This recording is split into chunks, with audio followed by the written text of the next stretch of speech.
अस्सलाम वालेकुम। दिन भर की ताज़ा खबरों, तज्जियों और जायज़ों के साथ मैं हूँ जन्नत जमशेद और मैं हूँ ज़शान बशीर। प्रोग्राम में सबसे पहले नजर डालते हैं आज की टॉप स्टोरीज पर। मुंतखब हुकूमत के जाने का वक्त आन पहुंचा, सदर को कौमी असम्बली तहलील करने की एडवाइस भेजने का भी कवी इम्कान।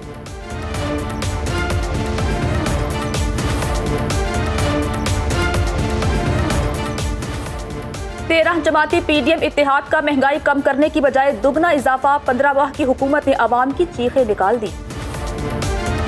दौलत और ताकत का नशा, वीगो गाड़ी सवारों का सिक्योरिटी गार्ड पर तशद्दुद, वीडियो वायरल, मुकदमा दर्ज। और मुजफ्फरगढ़ में शहरी तफरीही पार्क की सहूलियात से महरूम, जबकि जड़ावाला में सेम नाले का पानी गांव में दाखिल। तो टॉप स्टोरीज आप जान चुके हैं। सबसे पहले बात करते हैं, मुंतखब हुकूमत के जाने का वक्त आन पहुंचा, सदर को कौमी असम्बली तहलील करने की एडवाइस भेजने का भी कभी इम्कान है। जबकि आज वज़ीर आज़म शहबाज शरीफ सदर पाकिस्तान डॉक्टर आरिफ अलवी को कौमी असम्बली तहलील करने की एडवाइस भेजेंगे, जबकि सदर पाकिस्तान एडवाइस मौसूल होने के एक दिन बाद कौमी असम्बली तहलील कर सकते हैं। इससे कबल शहबाज शरीफ ने कसूर जलसे में खिताब करते हुए कहा था कि कौमी असम्बली तहलील करने के हवाले से समरी जल्द सदर को भिजवा दी जाएगी। उनका इस हवाले से क्या कहना था, आपको वो दिखाते हैं। मैं 9 तारीख को अपनी हुकूमत यानी असम्बली को डिसॉल्व कर दूंगा, बाकी फिर अल्लाह के हाथ में है। उसके बाद इंटरिम गवर्नमेंट आएगी और फिर उसके बाद इलेक्शन होंगे।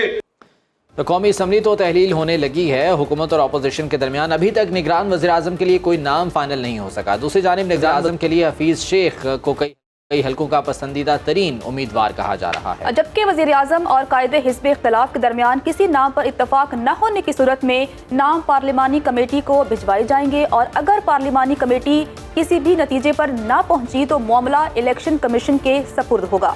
यहाँ पर सवाल ये है कि क्या नून लीग या पीडीएम हुकूमत नए इलेक्शन के लिए तैयार है? क्या 15 माह की हुकूमत से अवाम पीडीएम की सियासत से मुतमईन है? अगर हम 15 माह की हुकूमत का सिर्फ महंगाई का जायजा लें तो मौजूदा इत्तेहादी हुकूमत ने 15 माह के दौरान महंगाई पर कंट्रोल करने के बजाय अवाम पर महंगाई के ऐसे पहाड़ तोड़े कि उसकी तारीख में मिसाल नहीं मिलती। महंगाई मार्च करने वाली मौजूदा 13 जमाती इत्तेहाद की हुकूमत ने अपनी 15 माह के दौरे हुकूमत में कोई चीज़ ऐसी नहीं छोड़ी जो महंगी ना की हो, चाहे खाने पीने की अशिया हो या फिर पेट्रोलियम मसनूआत, बिजली और गैस की कीमतों में भारी इजाफे ने अवाम की कमर तोड़ कर रख दी। इस 15 माह की कारकर्दगी हुकूमत की क्या रही, क्या कुछ महंगा हुआ और महंगाई में कितना इजाफा हुआ, इस बारे में आपको एक रिपोर्ट दिखाते हैं। मौजूदा इत्तेहादी हुकूमत ने अपने 15 माह के दौरे हुकूमत में महंगाई पर कंट्रोल करने की बजाय आवाम पर महंगाई का एक पहाड़ तोड़ दिया है। पेट्रोलियम मसनूआत, बिजली और गैस की कीमतों में भारी इजाफे ने आवाम की कमर तोड़ कर रख दी है। खाने पीने की अशिया के निरख भी आवाम की पहुँच से दूर हो गए हैं। अप्रैल 2022 में मौजूदा हुकूमत बरसरे इक़्तिदार आई तो 20 किलो आटे का थैला 1150 रुपए में दस्तयाब था, जो अब 2800 रुपए का हो गया है। 15 माह में 20 किलो आटे का थैला 1650 रुपए महंगा हो गया।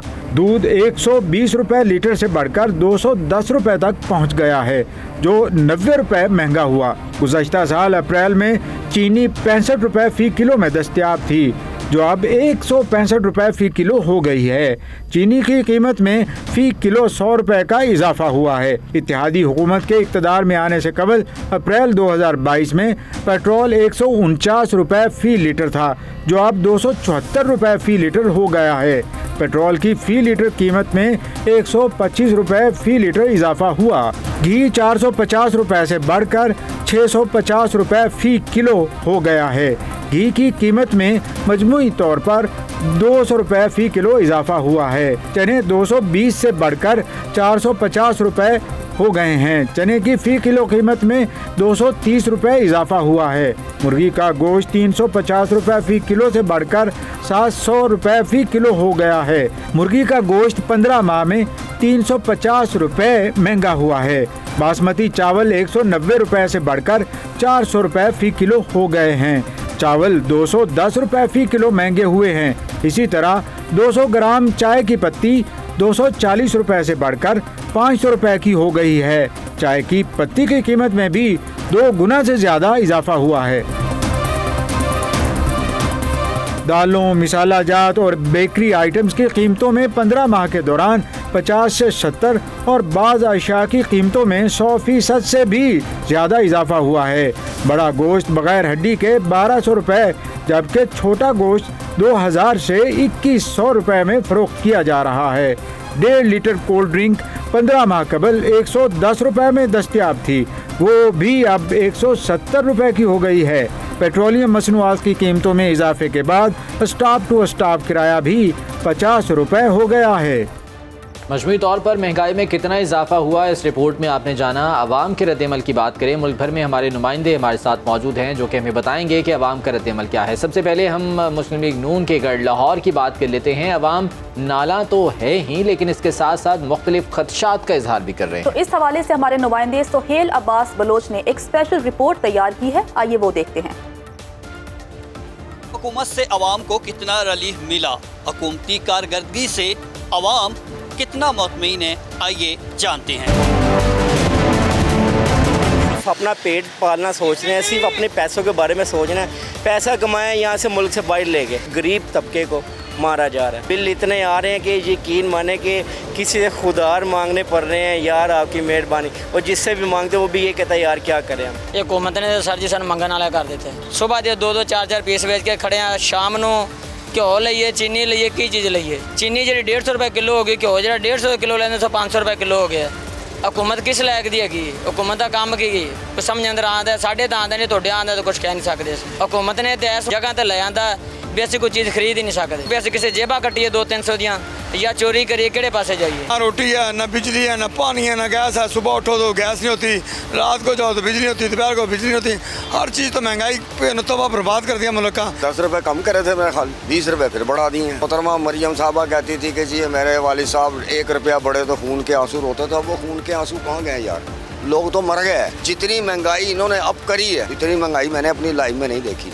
शहरियों का कहना है कि पीडीएम हुकूमत ने दावे तो बड़े किए लेकिन महंगाई कंट्रोल करने में नाकाम रही, जबकि रिलीफ की बजाय महंगाई की सूरत में हमें तकलीफ दी। बिल्कुल, सुहेल अब्बास बलोच की स्पेशल रिपोर्ट आपने देखी जिसमें उनका कहना था कि अवाम ने काफ़ी उम्मीदें लगाई थी कि ये जो पीडीएम हुकूमत है ये महंगाई में कमी लाएगी। अगर हम मुल्तान की बात करें तो मुल्तान के शहरी पीडीएम हुकूमत की नाकिस हिकमत अमली पर चीख उठे हैं। अवाम हुकूमत से बहुत ज़्यादा नाला है। इस हवाले से हमारे नुमाइंदे सैयद ज़ुहैब बुखारी ने ये रिपोर्ट तैयार की है, आइए वो देखते हैं। सबसे पहले उनकी राय जानने के लिए हम हल्का N 155 में मौजूद हैं और यहाँ के अवाम से उनकी राय जानेंगे कि क्या वो पीडीएम की हुकूमत से मुतासिर हुए हैं, क्या उनकी कारकर्दगी से जो है वो उनको पसंद आई है, या फिर पीडीएम की जो हुकूमत है उससे उनकी पॉलिसियों से जो है वो नाला है। मुल्तान की अवाम इस हवाले से क्या राय रखती है, आइए आपको दिखाते हैं। पीडीएम की हुकूमत को हमने क्या करना है, हमें तो चाहिए बुनियादी ज़रूरियात ज़िंदगी, वो हमारी कोई भी हमारे बस में नहीं है। इतनी महंगाई कर दी है कि हम कुछ कह भी नहीं सकते। एलपीजी महंगी हो गई, हालांकि ये गर्मियों में इतना रेट नहीं होता जितना गर्मियों में रेट इन्होंने गैस का बढ़ा दिया है। हमारे मुंह पे 24 घंटे 12 बजे रहते हैं। क्यों बजे रहते हैं कि सहूलतें नहीं है, फुकदान है हर चीज़ का, परेशान नहीं है। इनकी कारकर्दगी से मुतमईन नहीं है। इनको कहे खुदा के लिए हमारी जान छोड़ दें। आटा वो महंगा 150 रुपए किलो, चीनी वो महंगी हुई पड़ी, घर में गुजारा मुश्किल हुआ पड़ा। 4 कमाने वाले हैं और 10-12 खाने वाले हैं, बहुत मुश्किलात इन्होंने खड़ी कर दी है। इस महंगाई ने तो हमारी कमर तोड़ दी है और ये पोजीशन है कि जो चीज़ पहले 10 की थी अब 20 की है। कोई भी आइटम ले लें, खाने पीने की है, अद्वियात हैं, जो भी चीज़ है इससे महंगाई अरूज पे है। ना खाने को कुछ है, ना पीने को कुछ है, ना लाइट है, ना बिजली का। कितने मरने, 9,000 मेरे वो बिजली का बिल आया पड़ा है, मैं कहाँ से भरूं? वो तो कह रहे हैं कल के मरते अवाम आज मर जाए। वो कहते थे कि मैं अपने कपड़े, शहबाज शरीफ साहब अपने कपड़े बेच के मैं रोटी खिलाऊंगा। अरे भाई तुमने तो रोटी छीन ली, खुदा तुम्हारा खाना खराब करेगा। घर का आटा पूरा नहीं होता, घर का खाना पूरा नहीं होता, बिजली क्या, सुई गैस महंगा हो गया है। 30-30 हज़ार, 40-40 हज़ार गरीब आदमी का बिल आ रहा है। वो बेचारा नौकरी पेशा आदमी है, वो घर की पूरी करे या बिजली की पूरी करे। मुल्क बेकारी हो गया है, आवाम मर गई है और मजीद मरेगी। ये महंगाई जो है ये खा रही है। बिजली के बिल ये हद से ज़्यादा महंगे आ रहे हैं और खुदा का कोई खौफ करो, मुल्क को बचाओ। इस वक्त जो हालात हैं तो इससे तो मुतमईन नहीं है।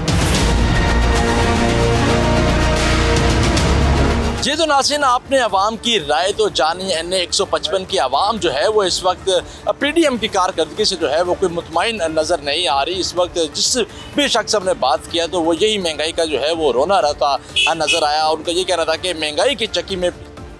तो ज़ुहैब ने हमें मुल्तान का अहवाल बताया कि मुल्तान के अवाम महंगाई से कितना परेशान है। इसी तमाम सूरत हाल पर बात करने के लिए हमारे साथ बैरिस्टर एहतशाम साहब मौजूद हैं और साथ ही साथ हमें सलमान आबिद साहब ने भी ज्वाइन किया है। आप दोनों का बहुत शुक्रिया वक्त देने के लिए।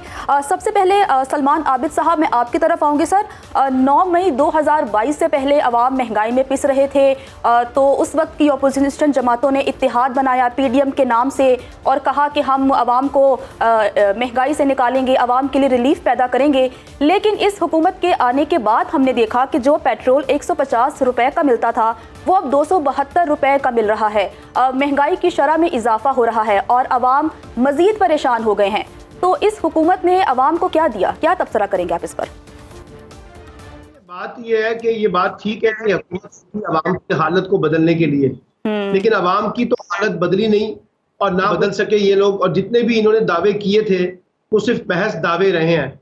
अगरचे आप शहबाज शरीफ साहब की तकरीरें सुने तो लगता ही है कि मुल्क बहुत तरक्की कर गया है और बहुत खुशहाली आ गई है, लेकिन जैसे आपके प्रोग्राम के अंदर ही लोगों ने कहा कि बुनियादी मसला ये है कि जिस तरह से पेट्रोल की कीमतों में इजाफा हुआ, डीजल की कीमतों में इजाफा हुआ, बिजली की कीमतों में इजाफा हुआ, अद्वियात की कीमतों में इजाफा हुआ, 10 से 12 लाख लोग जो है पाकिस्तान छोड़ गए, पढ़े लिखे नौजवान हजरात। तो इसका मतलब ये है कि ये जो हुकूमत थी इसकी माशी मामलात पे गिरफ्त मजबूत नहीं थी। हालांकि इसहाक डार साहब ने बड़ा वादे किए थे, दावे किए थे मिफ्ता इस्माइल से पहले कि जब मैं बतौर वजीर खजाना आऊँगा तो मैं इन तमाम चीज़ों को कंट्रोल करूँगा, मेरे पास बड़ा तजर्बा है, बड़ी सलाहियत है, दुनिया मेरी बात सुनती है, IMF से मुझे डील करना आता है। लेकिन अमली नतीजा अगर हम देखें तो क्या निकला ये कि जनाब ये हुकूमत जो है तारीख की एक बदतरीन हुकूमत साबित हो रही है और सबसे ज़्यादा महंगाई, सबसे ज़्यादा माशी बदाली, माशी आसूदगी और एक गैर यकीनी की सूरत हाल छोड़कर यह हुकूमत जा रही है। और अब ये दावा करें कि जी हमने मुल्क को दुरुस्त ट्रैक पे ले आए हैं और मुल्क बहुत तरक्की करेगा, बड़े बड़े ममालिक पाकिस्तान में सरमायाकारी करेंगे, इन्वेस्टमेंट करेंगे, ये सब हवाई बातें हैं जो हमारे यहाँ सियासतदानों का एक मजबूरी रवैया रहा है कि बड़ी बड़ी बातें करें, लोगों को खुशनुमा नारों के साथ, खुशनुमा जबान के साथ हम बड़ी बड़े दावे, बड़ी बड़ी बातें करते हुए नजर आएंगे। लेकिन अमली तौर पे देखें ना, जिस वक्त ये हुकूमत जा रही है, आप भी, मैं भी, हम सब लोग जो है वो मुतासिरीन है। और आप आम तबके की, कमजोर तबके की क्या बात करते हैं? पाकिस्तान में जो सफेद पोश नौकरी पेशा तबका है, जो मिडिल क्लास है या अपर मिडिल क्लास है, उसका ही आपने जनाजा निकाल दिया है पेट्रोल की कीमतों की वजह से, बिजली की कीमतों की वजह से। मुझे लगता है कि इस हुकूमत के पास कोई ऐसा रोड मैप नहीं था मां सिवाय दुश्मनी के अलावा, और वो उन्होंने कार्ड खूब खेला है। लेकिन हुकूमती कारकर्दगी माशी बुनियादों पे तो हमें कहीं बिल्कुल, और अवाम भी इस हवाले से खासे नालन दिखाई देते हैं। सलमान साहब साथ ही मौजूद रहेगा। बैरिस्टर एहतशाम साहब, ये जिस तरह से अभी बात हो रही थी कि ये गवर्नमेंट आई थी ये एजेंडा लेकर, ये आज़म लेकर कि हम महंगाई ख़त्म करेंगे, लेकिन अब तो गवर्नमेंट जा रही है। अभी भी ये खदशात हैं कि शायद इंटरिम सेटअप कुछ तवालत इख्तियार कर सकता है। गुज़िश्ता जब मुश्तरका इजलास चल रहा था तो 2 से 3 दिन में 50 से ज़ायद बिल मंजूर किए गए, कानून साजी की गई। इस तमाम तर कानून साजी का अवाम को क्या फ़ायदा हुआ, अवाम को क्या मिला, किस तरह से देखते हैं इस इंटरिम सेटअप की तवालत को आप? बहुत शुक्रिया। एक तो मैं अभी थोड़ी देर पहले शहबाज साहब का ये ट्विटर अकाउंट देख रहा था तो मेरी नज़र पड़ी उनके ट्विटर हैंडल पे जो उनका एड्रेस है, तो वो है CM शहबाज, यानी कि चीफ मिनिस्टर शहबाज। तो वैसे शहबाज साहब के साथ हुई ज्यादती है, मतलब कि बेसिकली वो ज़हनी तौर पे चीफ मिनिस्टर से ऊपर कभी उन्होंने सोचा ही नहीं था, वो उनको बिठा दिया प्राइम मिनिस्टर की कुर्सी पे। अब जब प्राइम मिनिस्टर की कुर्सी पे बैठे तो वहाँ पे सिर्फ ये तो नहीं होना था कि ठेके लेके दे के अंडरपास, ब्रिज, सड़कें बनवा देनी थी, उसमें वो माहिर हैं, एडमिनिस्ट्रेशन उन्होंने कुछ अच्छी की है पंजाब में, बल्कि ये केयर टेकर सेटअप के होते हुए भी वो धड़ाधड़ हो रही है बावजूद इसके कि वो कानून से मावरा है और वो अंडरपासेस भी बन रहे हैं कुछ और डेवलपमेंट के प्रोजेक्ट्स भी बन रहे हैं हुकूमत पंजाब में, हालांकि ये कर नहीं सकते। तो वो इतने माहिर हैं कि अपनी गैर मौजूदगी में भी वो निगरान वजीर आला को कहते हैं कि ये तो शहबाज स्पीड से भी ज्यादा काम करते हैं, मोहसिन नकवी साहब। تو بنیادی طور پہ ان کا جو ڈومین تھا نا سر وہ وہیں تک تھا. ان کو بٹھا دیا آپ نے پرائم منسٹر کی کرسی پہ کہ ایسے وقت میں جب ملک جو ہے وہ ایک کروشل سٹیج کے اندر داخل ہو رہا تھا. نمبر 1. نمبر 2 پھر اب لوگوں نے ان کا کمپیریزن کرنا شروع کر دیا پچھلے وزیر اعظم کے ساتھ. تو وہ اس میں بھی بہت سارے ایشوز آ گئے کہ وہ لوگوں کو نہیں جچ رہا تھا کہ جی پچھلی حکومت پچھلے وزیر اعظم اور اس کے بعد شہباز صاحب آل آف اے سڈن وزیر اعظم. لیکن کیونکہ پچھلے دور حکومت میں بھی ریلیٹیولی مہنگائی ہوئی تھی تو لوگوں کی امید تھی یہ سارے اکٹھے ہو کر آئے ہیں یہ کہہ رہے ہیں کہ جی ہم آپ کو ریلیف دیں گے تو شاید کوئی ریلیف مل جائے. لیکن ریلیف کے نام پہ جو فراڈ ہوا ہے پچھلے 1.5 سال میں وہ تو سب کے سامنے ہے. اب وہ اعداد و شمار تو جھوٹ نہیں بولتے ہیں. کتنی دفعہ میں اپنے پروگرامز میں گنوا چکا ہوں, آپ لوگ کہتے ہیں. تو وہ تو لوگوں کا تو برکس نکل کے میں آپ سے بتاؤں ابھی دوپہر میں ایک شخص میرے پاس آیا ہوا تھا میرا یہ سر بیشتر صاحب, لیکن شہباز شریف صاحب ہوں یا گورنمنٹ کے دیگر آفیشلز ہوں وہ تو اس چیز کا کریڈٹ لیتے ہیں اور اس کو اپنی کامیابی قرار دیتے ہیں کہ ہم نے ملک کو ڈیفالٹ سے بچا لیا, ملک ڈیفالٹ کے دہانے پر تھا. اس کا میں کیا جواب دے سکتا ہوں. اس چیز کا کریڈٹ وہ لیتے ہیں کہ ملک کو ڈیفالٹ سے, یعنی کہ اگر ان کا سٹینڈرڈ ہی یہ ہے کہ ہم نے ملک کو دیوالیہ ہونے سے بچا لیا ہے تو پھر تو ہم بھول جائیں گے یہ ملک کبھی ترقی کرے گا. کیونکہ سٹینڈرڈ اگر آپ ترقی کرنے کا رکھیں گے تو ہی آپ ترقی کریں گے نا. آپ نے اپنا گول ہدف ہی یہ رکھا ہوا ہے کہ بس دیوالیہ نہیں ہونا, اس سے بچنا ہے, ڈیفالٹ سے بچنا ہے. تو پھر آپ نے ترقی خاک کرنی ہے. جو آپ بڑے گولز بڑے ٹارگیٹ سیٹ کریں گے اسی کے مطابق آپ اچیو کریں گے. تو this is no achievement in the eyes of a common man کہ جی آپ نے ملک کو ڈیفالٹ سے بچا لیا ہے. سر معاشی کارکردگی تو آپ کے مطابق اس موجودہ حکومت کی بالکل ٹھیک نہیں تھی, لیکن سر بدقسمتی کے ساتھ ملک آئینی بحران کا شکار بھی رہا. ہم سب جانتے ہیں کہ پنجاب اور کے پی میں الیکشن ہونے تھے لیکن ابھی تک الیکشن نہیں ہو سکے. اگر ہم اب وفاق کی بات کریں تو ابھی سے چہمگوئیاں ہو رہی ہیں کہ ہو سکتا ہے کہ وقت پر الیکشن نہ ہو. اس حوالے سے آئین اور قانون کیا کہتا ہے کہ اگر 90 روز میں الیکشن نہیں ہوتے تو ملک کا آئینی منظرنامہ کیا ہو سکتا ہے؟ ویسے تو اتنا ریلیونٹ اس وجہ سے یہ نہیں رہا کہ آئین کیا کہتا ہے, کیونکہ آئینی طور پہ بہت ساری چیزیں یہاں پر ہوتی, غیر آئینی طور پہ چیزیں ہو جاتی ہیں اور ہو جاتی ہیں, وہ چل جاتی ہیں. لیکن اس کے باوجود کیونکہ آپ نے سوال پوچھا تو آئینی طور پہ تو 90 روز سے اوپر انتخابات نہیں جا سکتے. لیکن اس کے باوجود آلریڈی جو لوگ جا رہے ہیں حکومت چھوڑ کے وہ کہہ رہے ہیں کہ جائیں گے مارچ اپریل تک جا سکتے ہیں. تو جو کہہ رہے ہیں مارچ اپریل تک جائیں گے اس کے بعد اس کا مطلب اوپر بھی جا سکتا ہے. اچھا سوچ میں یہ رہا تھا کہ نگران وزیر اعظم کے طور پہ نام آ گیا ہے ڈاکٹر حفیظ شیخ. یہ مشرف صاحب کے دور میں بھی تھے نا حفیظ شیخ صاحب. اس کے بعد پیپلز پارٹی کا دور آیا, اس میں بھی وزیر خزانہ تھے. اس کے بعد کا دور آیا, پی ٹی آئی کا دور آیا, اس میں بھی وزیر خزانہ تھے. اب یہ انٹرم نگران وزیر اعظم کے طور پر آ رہے ہیں. تو میرے خیال میں کیا تبدیل ہوگا آپ مجھے بتائیں, کیا تبدیل ہوگا. اور ویسے ایک چیز اور میں آپ لوگوں سے شیئر کروں, مجھے لگتا ہے کہ بیرسٹر فروغ نسیم ضرور اس انٹرم سیٹ اپ میں آئیں گے, وہ وزیر قانون وغیرہ کے طور پہ آ جائیں. سلمان سلمان عابد صاحب, آپ اس تمام تر معاملے پر کیا تبصرہ کریں گے کہ جو نگران سیٹ اپ بننے کے لیے جا رہا ہے اب وہ طویل ہو سکتا ہے؟ ابھی تو فروری مارچ کی یہ خود اپنی منہ سے کہہ رہے ہیں کہ وہ فروری مارچ تک انتخابات جا سکتے ہیں, لیکن کچھ قیاس آرائیاں یہ بھی کی جا رہی ہیں کہ شاید 1 سال یا اس سے بھی طویل یہ انٹرم سیٹ اپ چلے گا. کیا منظرنامہ دیکھ رہے ہیں سلمان صاحب؟ یہ بات یہ ہے کہ یہ سارا حکمران ٹولہ جو ہے بار بار ہمیں یہ دہائی دیتا تھا کہ انتخابات جو ہے 90 دن کے اندر ہوں گے, ہم 1 دن بھی اوپر نہیں جائیں گے. اور اب یہ سارا پچھلے 4-5 دن سے ہمیں جواز پیش کر رہے ہیں کہ انتخابات جو ہیں وہ بر وقت نہیں ہو سکتے, کیونکہ نئی مردم شماری کے نتائج کے بعد جو ہے ہمیں چند مہینے اور لگ جائیں گے. مارچ تک کی بات کی جا رہی ہے. ابھی میں سابق سیکرٹری الیکشن کمیشن کنور دلشاد صاحب کا ایک ویڈیو انٹرویو سن رہا تھا, ٹی وی انٹرویو, جس میں انہوں نے کہا کہ کم سے کم 8 مہینے لگ جائیں گے. اچھا, اب مسئلہ یہ ہے کہ جب آپ ایک دفعہ ٹرین کو اس کی پٹری سے اتار دیں نا تو دوبارہ ٹرین کو پٹری پہ لانے میں کافی وقت لگتا ہے. جب آپ ایک دفعہ 90 دن کو کراس کریں گے تو اس کے بعد کیا ضمانت ہے کہ الیکشن جو ہے وہ مارچ میں ہو سکیں گے یا اگلے سال ہو سکیں گے یا کسی وقت ہو سکیں گے. اب تو انٹیریئر منسٹر جو ہے وہ برملا آج انہوں نے کہا ہے کہ انتخابات 2023 میں نہیں ہے, اور یہ اس لیے نہیں ہے کہ مسئلہ صرف انتظامی نوعیت کا نہیں ہے, مسئلہ کوئی مردم شماری کا نہیں ہے. مسئلہ یہ ہے کہ سیاسی بنیادوں پر الیکشن ان کو سوٹ ہی نہیں کرتا. अभी आपने देखा KPK में 2 तहसीलों के जो इलेक्शन हुए हैं, वहाँ जितने मार्जिन से PTI को वोट मिला है, उसके बाद ये जमातें इंतखाबात में कैसे जाएंगी, कैसे फेस करेंगी भाई? बात ये है कि पीपल्स पार्टी हो, ANP हो, AUI हो, मौजूदा हुकूमत इलेक्शन से भाग तो वहाँ रही है। वोट नहीं मिले।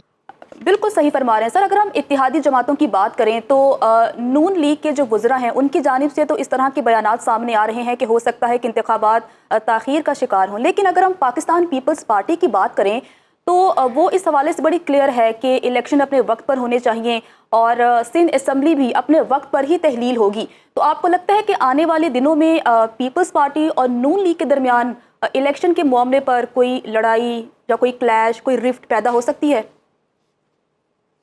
ये है कि अगर पीपल्स पार्टी इस बात पर मुत्तफिक है कि 90 दिन के अंदर अंदर इलेक्शन होने चाहिए, तो मुश्तरका मफादात कौंसिल के इजलास में क्यों पीपल्स पार्टी ने नई मरदमशुमारी के नताइज के ऊपर इंतखाबात की बात की और क्यों उसको इंडोर्स किया? इसका मतलब है कि पीपल्स पार्टी चाहे टीवी पे जो मर्जी कहती रहे, लेकिन अंदर जब मुश्तरका मफादात कौंसिल का इजलास हुआ वहां तो उसने इंडोर्स किया है ना जो इलेक्शन आगे जा रहा है।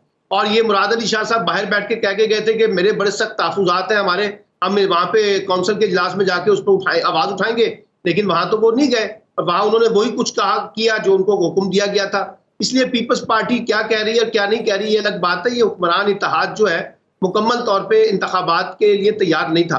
मिसाल के तौर पे मैं आपको कहता हूँ कि अगर मिसाल के तौर पे 90 दिन में इंतखाबात नहीं होते, जिसके बारे में काफ़ी हद तक क्लियर हो चुका है, तो क्या पीपल्स पार्टी जो है वो 90 दिन में इंतखाबात के हवाले से तहरीक चलाएगी, अपने आप को PMLN से और बाकी जमातों से अलहदा करेगी? बिल्कुल नहीं करेगी। आप देख लीजिए, आप भी यहीं पर हैं, मैं भी यहीं पर हूँ। और अब तो कमरुज़्ज़मा कायरा साहब जो है वो टीवी पे आके माशाल्लाह जवाब पेश करते हैं कि इंतखाबात इसलिए वक्त पे नहीं हो सकते क्योंकि ये करवाना था, ये होना था। और ये देखिए ना, जो मरदमशुमारी के नताइज नहीं पहले आए, जो कि अप्रैल में आने चाहिए थे और मई में आ जाने चाहिए थे, ये क्यों इतना डिले हुआ? ये एक बाकायदा प्लानिंग के तहत इसको डिले किया गया था ताकि जब इंतखाबात को डिले करना हो तो उस वक्त ये सारा मसला छेड़ा जाए, और आज छेड़ा गया है। और इंतखाबात जैसे मैंने कहा कि इस वक्त उनको सूट नहीं करते और वो समझते हैं कि इस वक्त अगर इंतखाबात होंगे तो उसका फायदा उनको नहीं होगा बल्कि PTI को होगा। यही वजह है कि अब इंतखाबात की बात जो है वो अगले मार्च प्लानिंग के तहत ये तमाम चीज़ें हो रही हैं। सलमान आबिद साहब, बहुत शुक्रिया आपके वक्त का हमारे साथ मौजूद थे। बैरिस्टर एहतशाम साहब, सीनेटर जयकार हमारे साथ मौजूद थे। आपकी बहुत शुक्रिया। इंटरिम सेटअप कितना तवालत इख्तियार कर सकता है, इस बारे में अपनी राय का इज़हार कर रहे थे। वापस आएंगे ब्रेक के बाद। प्रोग्राम में आपको एक बार फिर से खुशामदीद कहते हैं। कुछ बात कर लेते हैं क्राइम रेट के हवाले से, जो कि हर गुजरते दिन के साथ बढ़ता चला जा रहा है। और सिर्फ क्राइम रेट ही नहीं बढ़ रहा बल्कि बहुत से ऐसे वाक़यात हैं जहां पर बासर शख्सियात के मुलविस होने की जो है वो बात की जाती है, शवाहिद मिलते हैं, लेकिन उनके खिलाफ कोई कार्रवाई नहीं हो पाती है। यहाँ तक कि जो सरकारी लोग हैं, सरकारी मुलाजमीन हैं, जिन्होंने कार्रवाई करनी होती है, वही इन तमाम तर मामलात में मुलविस दिखाई देते हैं। ज़िशान, ऐसी ही एक वीडियो काफ़ी सोशल मीडिया पर वायरल है जिसमें वीगो में सवार कुछ गार्ड्स ने बदतमीजी की है, मारपीट की है वहाँ के ट्रैफिक वार्डन से। और इस वीडियो के बाद काफ़ी इस हवाले से बात हो रही है कि आखिर वो कौन है और पुलिस की जानिब से क्या कोई कार्रवाई अमल में लाई गई है या नहीं। इसी तमाम तर मामले पर बात करने के लिए हमारे नुमाइंदे कैसर इफ्तिखार हमारे साथ। कैसर, बहुत शुक्रिया प्रोग्राम में आने के लिए। कैसर, मालूम हो सका कि वो कौन लोग थे जो वीडियो में थे? पुलिस की जानिब से कोई कार्रवाई की गई, गिरफ्तारी कोई अमल में लाई गई? जी बिल्कुल, ऐसे जो वाक़यात हैं लाहौर भर में नहीं बल्कि पूरे इस वक्त पंजाब भर में जो है वो दिखाई देते हैं। जबकि इसी स्पेसिफिकली इसी केस के हवाले से बात की जाए तो ये गुज़िश्ता रोज़ ये जो होने वाला वाक़या जो है उस हवाले से आज इन्वेस्टिगेशन जो है वो इमरान किशोर, उन्होंने प्रेस कॉन्फ्रेंस भी की और उसमें बताया कि 2 मुल्ज़मान इन्होंने गिरफ़्तार किए हैं। असल में मसला ये है कि इस तरह के वाक़यात रोनुमा क्यों होते हैं और हम लोग कानून की पासदारी या कानून पे इम्प्लीमेंटेशन करवाने में क्यों जो है वो पीछे है हमारी पुलिस, लाहौर पुलिस स्पेशली। उसकी बुनियादी वजह यह है कि जब भी कोई ऐसा वाक़या पेश आता है तो कोई ना कोई बाअसर जो शख्सियात है उनके कोई ना कोई जो है वो जो सबॉर्डिनेट्स हैं वो इस सारे मामले में जो है वो हमें मिलते हैं, नज़र आते हैं। अब असल में ये मसला है कि आज हमारी जो इस सारे केस को देख रहे हैं SP जो कैंट हैं अरसलान इन्वेस्टिगेशन, उनसे बात हुई तो उनसे पूछा गया कि सर इनके पीछे कौन लोग हैं जिन लोगों की ये जो अना पे ये सारे मामला इस तरह के लोग करते हैं। तो उन्होंने उनका नाम लेना जो है वो मुनासिब नहीं समझा ओवर द कैमरा। अब जब तक आप कल्प्रेट को या अक्यूज़ को सामने नहीं लाएंगे, उसको कानून के मुताबिक सजाएं नहीं दिलवाएंगे और उनके खिलाफ जो स्टेप्स उठने चाहिए वो नहीं उठाएंगे, तो इस तरह के वाक़यात हो सकता है हर घंटे बाद हों। आज भी अभी ایک اطلاعات ملی ہیں کہ ڈیفینس 5 میں اس طرح کا یہ کیس سامنے آیا ہے. تو جو بعض سا لوگ ہوتے ہیں انہیں پتہ ہوتا ہے کہ ہم کچھ بھی کر لیں ہم لوگوں کا کوئی بال بھی بانکا نہیں کر سکتا. تو انفارچونیٹلی ہمارا جو کرائم کا جو لاہور پولیس ہے اس کو کنٹرول کرنے میں مکمل طور پر ناکام ہے. اس حوالے سے ہماری سی سی پی لاہور سے بھی بات ہوئی ایک پریس کانفرنس میں سی ایم کی موجودگی میں جو نگران وزیر اعلیٰ ہیں محسن نقوی صاحب کی. ان سے پوچھا گیا کہ جی ہر ایونٹ پہ سی سی پی صاحب آپ کے ساتھ ہوتے ہیں لیکن کسی بھی کرائم جو ہے وہ انسیڈنٹ پہ سی سی پی صاحب نظر نہیں آتے. تو انہوں نے یہ کہا کہ جی ہم ضرور اس پہ کام کر رہے ہیں, 10 محرم کے بعد سی سی پی صاحب اس پہ ضرور جو ہے وہ عمل درآمد کروائیں گے. کیسے بتائیے گا کہ کیوں نہیں جرائم کی وارداتوں میں جو ہے وہ کنٹرول کیا جا رہا؟ PRU ہے, اس کے علاوہ ڈولفن فورس ہے, پنجاب پولیس ہے, لاہور پولیس ہے, کیا وجوہات ہیں؟ اچھا خاصا بجٹ ہے ان کا, اس کے پیچھے کیا محرکات ہیں؟ بڑا اچھا سوال کر دیا آپ نے. اصل میں مسئلہ یہ ہے کہ ہمارے پاس جو ریسورس پورے ہیں, فنڈز پورے ہیں, ہماری فورس پوری ہے, لیکن ہماری جو ترجیحات ہیں وہ اس وقت ڈیوائیڈ ہوئی ہوئی ہیں. لاہور پولیس کا کرائم کو روکنے میں بالکل بھی اس میں کوئی انٹرسٹ نظر نہیں آتا کیونکہ سیاسی جو اس وقت جو ایشوز چل رہے ہیں اس پر ان کا زیادہ فوکس ہے. اگر آپ دیکھتے ہیں کہ لاہور میں کوئی ایک وقت تھا جب ہم لوگ کرائم رپورٹنگ کرتے تھے تو کوئی انسیڈنٹ ہوتا تھا تو متعلقہ SP اور DIG بھی وہاں پر موجود ہوتے تھے اور وہ پوچھتے تھے اور اس پہ کچھ نہ کچھ عمل درآمد ہوتا تھا. لیکن انفارچونیٹلی ابھی جو سسٹم ایسا اس وقت جو ڈیولپ ہو چکا ہے لاہور پولیس میں کہ کوئی بھی ایونٹ بڑے سے بڑا ہو جاتا ہے. یہاں پہ ہم لوگوں نے کل ایک خبر بریک کی جس پہ ہم نے بتایا کہ رواں سال میں 19,500 سے زائد جو ہے مقدمات جو ہے وہ مختلف نوعیت کے لاہور میں درج ہوئے. جب اس حوالے سے بات کی جاتی ہے تو لاہور پولیس یہی کہتی ہے کہ جی ہم لوگ سرویلنس کر رہے ہیں, لیکن حالانکہ PRU ہے, ڈولفن ہے, اس کے بعد آپ کی آپریشن ونگ ہے. ابھی ایک ڈولفن نے ابھی ایک سائیکل پہ بائی سائیکل پر انہوں نے ایک فورس اپنی ڈیولپ کی. ان ساری فورسز کے باوجود جو ہے وہ کرائم کو روکا اس لیے نہیں جا رہا کہ کیونکہ جو اپر سب آرڈینیٹ ہیں وہ جو لوگ ہیں ان پہ ان کی جو سرویلنس اصل میں ہے نہیں. کسی بھی SP سے بات کی جائے کہ جی فلاں SHO آپ کا جو ہے وہ صحیح سے کام نہیں کر رہا تو وہ اس پہ کوئی عمل درآمد کرنے کی بجائے یا اس کو کوئی سزا اور جزا کی بات کرنے کی بجائے وہ اس پر کوئی نہ کوئی اس کی جو بات ہے, اس کی جو ایکسرسائز ہے, جو اللیجیٹمیٹ ایکسرسائز ہوتی ہے اس کو چھپانے کی کوشش کرتے ہیں. ایسا ہی ایک واقعہ پیش آیا ابھی ریسنٹلی کہ سول لائن میں ایک SHO جو تھے انہوں نے کوئی کسی ہوٹل والے سے جو ہے وہ برائبری لینے کی کوشش کی. DIG صاحب نے اس کو جو ہے وہ اس کے خلاف FIR کی, اس کو حوالات میں بند کیا. اس کے تھوڑی دیر بعد ہی DIG صاحب نے یہ بیان دیا کہ مجھے بڑی تکلیف ہوتی ہے جب میں اپنے فورس کے لوگوں کے ساتھ اس طرح کا کوئی اقدامات کرتا ہوں یا کوئی اس طرح کی ایکسرسائز کرنی پڑتی ہے, بڑا مشکل. آئی ٹوٹلی انڈرسٹینڈ دیٹ کہ جب کوئی جو مین جو آفیسر ہوتا ہے وہ اپنی فورس کے لیے وہ باپ کا درجہ رکھتا ہے اس کو تکلیف ہونی چاہیے, لیکن اس کو ایک سٹینڈرڈ سیٹ کر دینا چاہیے کہ اگر کوئی بندہ قانون سے ہٹ کے کوئی کام کرے گا, اللیجیٹمیٹ کسی بھی ایکسرسائز میں پایا جائے گا تو اس کو پتہ ہونا چاہیے کہ وہ اس کے قانون کے دائرہ کار میں آئے گا. لاسٹ بات یہ کروں گا کہ اگر ہمارا یہ سب سے بڑا جو المیہ ہے وہ یہ ہے کہ جب ہم لوگ کسی بھی ایکیوز کو یا کلپریٹ کسی پولیس والے کو پکڑتے ہیں تو ساری پولیس متحرک ہو جاتی ہے اس کو بچانے کے لیے. جب تک آپ ان کے خلاف صحیح طرح سے قانون یہاں پر اب دو چیزیں ہیں جب اس حوالے سے بات کی جاتی ہے. نمبر ایک تو یہ کہ VIP ڈیوٹی پر معمور جو اہلکار ہیں وہ یہ کہا جاتا ہے کہ جی عام جو سیکیورٹی کی ڈیوٹی ہے اس پر اویلیبل نہیں ہے, ایک چیز. اور دوسری چیز یہ کہ جب متعلقہ لوگوں سے پوچھا جائے تو وہ کہتے ہیں کہ جی کیپیسٹی بلڈنگ کی ضرورت ہے, ٹریننگ کی ضرورت ہے اور ریسورسز نہیں ہیں. اس طرح کی جو ہے وہ چیزیں سامنے لائی جاتی ہیں, اس میں کتنی حقیقت ہے؟ اصل میں مسئلہ پتہ کیا ہے کہ ہمارے پاس جو میری جو تھیوری ہے وہ یہ ہے کہ ہمارے پاس اگر مثال کے طور پہ 300 انسپیکٹر یا 250 سب انسپیکٹر جن کو ہم نے روٹیٹ کرنا ہے, I'm just giving an example, جن کو ہم نے تھانوں میں روٹیٹ کرنا ہے, جب ان کو روٹیٹ کرتے ہیں ان کے خلاف کوئی سزا اور جزا کی بات ہوتی ہے تو وہ دوبارہ کہیں نہ کہیں کسی نہ کسی اپروچ سے دوبارہ آ کے لگ جاتے ہیں. ابھی آپ نے کہا کہ سیکیورٹی کے حوالے سے کہ VIP سیکیورٹی کے لیے نہیں لوگ, دیکھیں سارے ڈپارٹمنٹس بنے ہوئے ہیں, سارے لوگ بیٹھے ہوئے ہیں, صرف اور صرف وہ اگر آپ کہیں کہ VIP سیکیورٹی کے حوالے سے کوئی پرابلم نہیں ہے, وہ ساری security up to the standard ہے. ایک پرابلم جو ہے اس وقت وہ یہ ہے کہ عام آدمی پس رہا ہے جس کا کوئی مال چوری ہو جاتا ہے, کوئی واردات ہوتی ہے. جو عام عوام ہے وہ پس رہے ہیں اور جرائم کی وارداتوں میں مسلسل اضافہ ہو رہا ہے. یہ لمحہ فکریہ ہے ان کے لیے جو کہ قانون نافذ کرنے والے ادارے ہیں, لیکن پھر بھی ہم امید کرتے ہیں کہ جو قانون نافذ کرنے والے ادارے ہیں وہ متحرک ہوں, اس تمام تر معاملے کا نوٹس لیں اور کارروائیاں کریں اور گرفتاریاں عمل میں لائی جائے. کیسر افتخار ہمارے ساتھ موجود ہے. کیسر آپ کا ابھی یہاں پر ایک بریک لیتے ہیں, بریک سے واپس آئیں گے, ہمارے ساتھ رہیے.